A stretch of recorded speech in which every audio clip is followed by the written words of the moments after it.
പിതാവിൻ്റെയും പുത്രൻ്റെയും പരിശുദ്ധാത്മാവിന്റെ നാമത്തിൽ ഗുഡ് മോർണിംഗ്.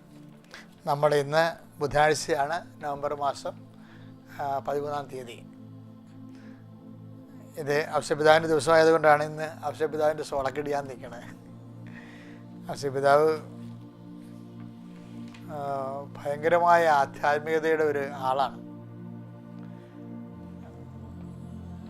നമുക്ക് എൻ്റെ ജീവിതത്തിൽ ഔഷപിതാവിൻ്റെ ഒരു വലിയ അത്ഭുതങ്ങൾ നടന്നിട്ടുണ്ട്. അതെൻ്റെ ജീവിതത്തിൽ എഴുതിയിട്ടുണ്ട്. ഭയങ്കരമായ 2.5 മാസം ആശുപത്രി കിടന്ന സമയത്ത് എൻ്റെ കുഞ്ഞുനാളിൽ ഔഷപിതാവിൻ്റെ മാലയിലുള്ള ഒരു മുല്ലപ്പൂ എടുത്തു അപ്പൻ എൻ്റെ വായി വെച്ചതെന്ന് ഞാൻ ഓർക്കുന്നുണ്ട്. അന്ന് മുതലാണ് എൻ്റെ രോഗം ഇറങ്ങാൻ തുടങ്ങിയത്. 2.5 മാസം ആശുപത്രി കിടന്ന. അപ്പം അതൊക്കെ കണ്ടിട്ട് വളർന്നുകൊണ്ടാണ് ഇന്ന് നിങ്ങൾക്ക് ഞാൻ ഓരോ സാധനമൊക്കെ വ്യഞ്ചരിച്ച് തരണത്. എന്താ കാര്യം വെച്ച് കഴിഞ്ഞാൽ, നമ്മൾക്ക് ഈ തിരുവസ്തുക്കൾ അകത്ത് വിശ്വാസം പകർന്നു കഴിഞ്ഞാൽ അതൊരു തിരുവസ്തുക്കൾ വിശ്വാസത്തിൻ്റെ മീഡിയമായിട്ട് പ്രവർത്തിക്കും. ദശൊക്കെ. അപ്പം അതുകൊണ്ട് നിങ്ങളുടെ കയ്യിലുള്ള തിരുവസ്തുക്കളില്ലേ, നിറച്ച വസ്തുക്കളൊക്കെ കയ്യിലുള്ളത് സൂക്ഷിക്കണേ. നമുക്ക് പ്രാർത്ഥനയ്ക്ക് വരാം.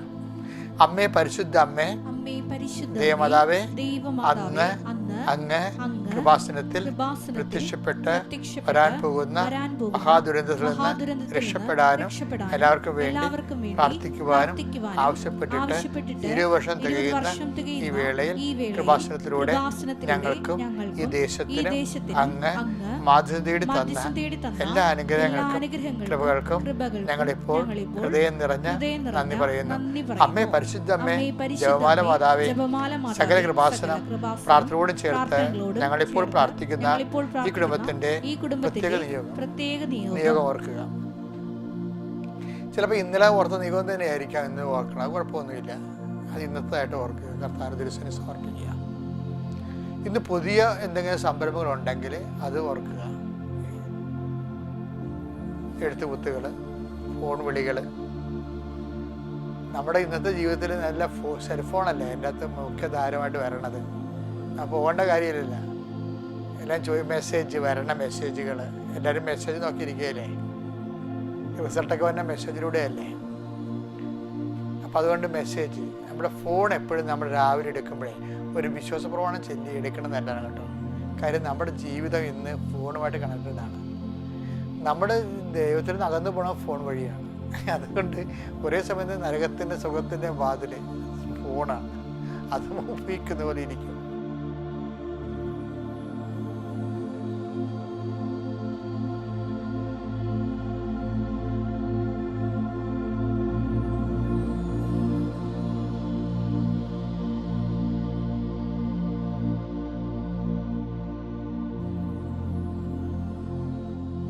അമ്മയുടെ പ്രത്യക്ഷീകരണത്തിന്റെ ഈ ദ്വാദശക വേളയിൽ ഞങ്ങൾക്ക് സാധിച്ചു തരുവാൻ കനിയണമേ. വിശ്വാസ പ്രമാണം. സർവശക്തനായ പിതാവും ആകാശത്തിന്റെയും ഭൂമിയുടെയും സൃഷ്ടാവുമായ ദൈവത്തിൽ ഞാൻ വിശ്വസിക്കുന്നു. അവിടുത്തെ ഏകപുത്രനും ഞങ്ങളുടെ കർത്താവുമായ ഈശോ മിശിഹായിലും ഞാൻ വിശ്വസിക്കുന്നു. ഈ പുത്രൻ പരിശുദ്ധാത്മാവിനാൽ ഗർഭസ്ഥനായി കന്യകാ മറിയത്തിൽ നിന്ന് പിറന്ന് പൊന്തിയോസ് പീലാത്തോസിന്റെ കാലത്ത് പീഡകൾ സഹിച്ച് കുരിശിൽ തറയ്ക്കപ്പെട്ട് മരിച്ച് അടക്കപ്പെട്ട് പാതാളങ്ങളിൽ ഇറങ്ങി മരിച്ചവരുടെ ഇടയിൽ നിന്ന് 3-ാം നാൾ ഉയർത്ത് സ്വർഗത്തിലേക്ക് എഴുന്നള്ളി സർവശക്തിയുള്ള പിതാവായ ദൈവത്തിന്റെ വലതുഭാഗത്തിരിക്കുന്നു. അവിടെ നിന്ന് ജീവിക്കുന്നവരെയും മരിച്ചവരെയും വിധിക്കുവാൻ വരുമെന്നും ഞാൻ വിശ്വസിക്കുന്നു. പരിശുദ്ധാത്മാവിലും ഞാൻ വിശ്വസിക്കുന്നു. വിശുദ്ധ കത്തോലിക്കാ സഭയിലും പുണ്യവാന്മാരുടെ ഐക്യത്തിലും പാപങ്ങളുടെ മോചനത്തിലും ശരീരത്തിന്റെ ഉയർപ്പിലും നിത്യമായ ജീവിതത്തിലും ഞാൻ വിശ്വസിക്കുന്നു. ആമേൻ. സുഖസ്ഥനായ ഞങ്ങളുടെ പിതാവേ, അങ്ങയുടെ നാമം പൂജിതമാകണമേ. അങ്ങയുടെ രാജ്യം വരണമേ. അങ്ങയുടെ തിരുമനസ് സ്വർഗത്തിലെ പോലെ ഭൂമിയിലും ആകണമേ. അന്നു വേണ്ടുന്ന ആഹാരം ഇന്ന് ഞങ്ങൾക്ക് തരണമേ. ഞങ്ങളോട് തെറ്റ് ചെയ്യുന്നവരോട് ഞങ്ങൾ ക്ഷമിക്കുന്നത് പോലെ ഞങ്ങളുടെ തെറ്റുകൾ ഞങ്ങളോടും ക്ഷമിക്കണമേ. ഞങ്ങളെ പ്രലോഭനത്തിൽ ഉൾപ്പെടുത്തരുതേ, തിന്മയിൽ ഞങ്ങൾ രക്ഷിക്കണമേ. ആമേൻ. നന്മ നിറഞ്ഞ മറിയമേ, സ്വസ്തി. കർത്താവ് അങ്ങയുടെ കൂടെ സ്ത്രീകളിൽ അങ്ങ് അനുഗ്രഹിക്കപ്പെട്ടവളാകുന്നു. അങ്ങയുടെ ഉദരത്തിൻ ഫലമായി ഈശോ അനുഗ്രഹിക്കപ്പെട്ടവനാകുന്നു. പരിശുദ്ധ മറിയമേ, തമ്പുരാന്റെ അമ്മേ, പാപികളായ ഞങ്ങൾക്ക് വേണ്ടി ഇപ്പോഴും ഞങ്ങളുടെ മരണസമയത്തും തമ്പുരാനോട് അപേക്ഷിക്കണമേ. ആമേൻ.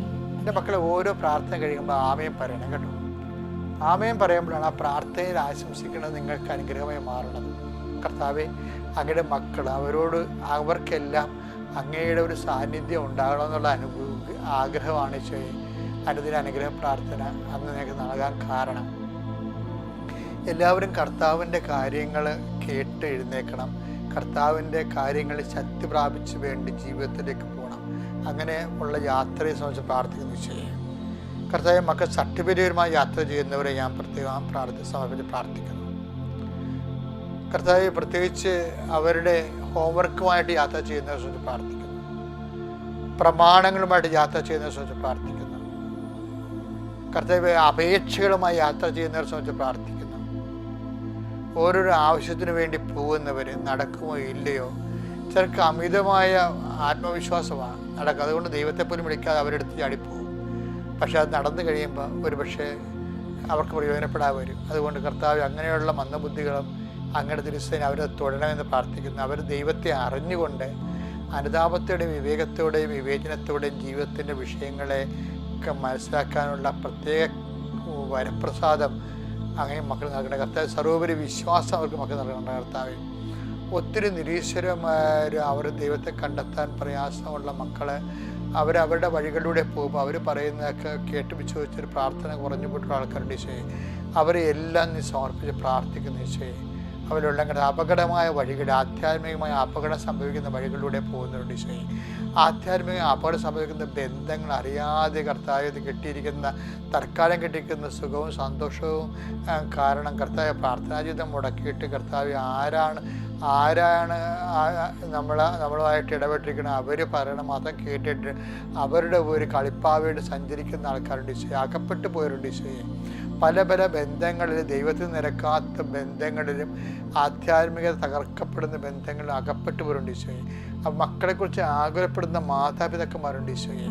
അതുപോലെ തന്നെ മക്കൾ തന്നെ കർത്താവെ ചെയ്യുന്നത് ഇത് വേണ്ടായിരുന്നെന്ന് പറഞ്ഞ് ചിന്തിക്കുകയും അതേസമയം തന്നെ പിരിയാവുന്നൊക്കെ വിചാരിക്കുകയും പിന്നെ ഇവർ തന്നെ എന്തെങ്കിലും ഒരു ജഡികമായ ആസക്തിയാൽ പിന്നെ അവരെ വിളിക്കുകയും ചെയ്യുന്ന മൃഗതുല്യമായ ആസക്തിയോടെ സഞ്ചരിക്കുന്ന വ്യക്തിയുണ്ട് ഈശോയെ. ദൈവകൃപ വറ്റിപ്പോയവരുണ്ട് ഈശോയെ. അത് പ്രതിരോധം നഷ്ടപ്പെട്ടവരുണ്ട് ഈശോയെ. അങ്ങനെയുള്ള എല്ലാ മക്കളെയും സംബന്ധിച്ച് പ്രാർത്ഥിക്കുന്നു. ദൈവത്തിൻ്റെ പരിശുദ്ധ നൽകട്ടെ. പൈശാചിക പീഡകളുടെ ഭയമുള്ളവരെ, വേദനയുള്ളവർ, പ്രതീക്ഷ നഷ്ടപ്പെട്ടവരെല്ലാം കർത്താവിൻ്റെ കരുണ ചൊരിയട്ടെ.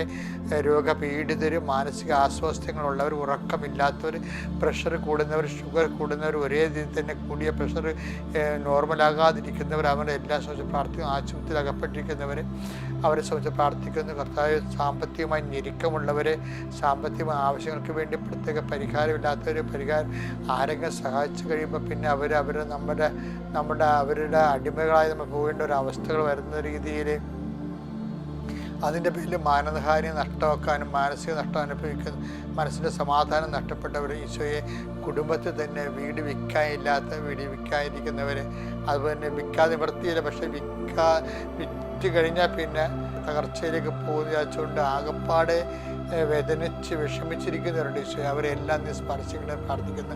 അവർ തീരുമാനമില്ലാതെ നിൽക്കുന്ന എല്ലാ കുടുംബങ്ങളിലും തീരുമാനം ഉണ്ടാക്കാൻ കർത്താവിൻ്റെ കരുണ ചൊരിയട്ടെ. എൻ്റെ കർത്താവിൻ്റെ ഉന്നതമായ നാമത്തിൽ സഭയുടെ അധികാരത്തിൽ കുരിശിൻ്റെ അടയാളത്തിൽ ദൈവത്തിൻ്റെ ശക്തിയാൽ ഇന്ന് വേദനിക്കുന്ന എല്ലാ വിഷയത്തിനും ദൈവികമായ അടയാളം എത്രയും വേഗം ഉണ്ടായി സാക്ഷ്യം പറയാൻ ദൈവത്തെ മഹത്വപ്പെടുത്താൻ ദൈവം നിങ്ങളെ സഹായിക്കട്ടെ.